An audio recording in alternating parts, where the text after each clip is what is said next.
A major figure of the spice cartel, the Pike Syndicate criminal activities had once allowed them to almost completely control the production of raw spice, used to create the illicit substance throughout the galaxy. The Pike Syndicate were responsible for ensuring the trafficking of spice from Kessel made its way across the galaxy, utilizing smugglers and freighter captains to carry out Kessel runs to ensure spice deliveries. Unchallenged for the most part, the Pike Syndicate had a monopoly of the spice trade, and many, including the ex-Supreme Chancellor, Finis Valorum, tried to make negotiations for the Republic with the Syndicate, however failed, as his envoy Jedi Master Cypher Dyas was killed by the unwilling Pike Syndicate over the Obadiah Moon prior to the invasion of Naboo 13 years before the rise of the Empire. 13 years later, during the last year of the Clone Wars, the Pike Syndicate allied themselves with the Shadow Collective led by the insidious Darth Maul.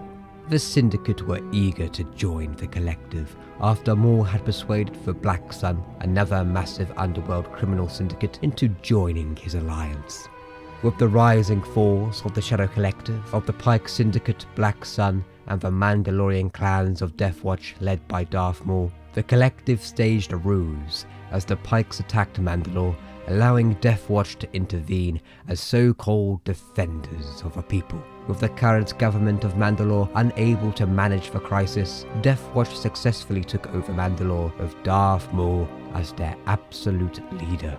After the disappearance of Maul, the Pike Syndicate and the Black Sun had started infighting with each other, especially after Marg Krim became the leader of the Pikes and rejected an offer for the Black Sun and the Pike Syndicate to merge into one organization. Despite this altercation, the Pikes and the Black Sun remained loyal to Maul's Shadow Collective and defended each other's strongholds during separatist attacks against Maul after his escape. However, Maul's Shadow Collective did not last. Consumed with revenge, Maul's only ambition was to rid of Count Dooku and lost focus in keeping the Collective together. The Pikes came under attack by a separatist armada with no backup from Maul's Mandalorians, and after losing a significant number of ships, the Pike Syndicate informed Maul's lieutenant that their partnership had finished as they no longer saw any financial incentive.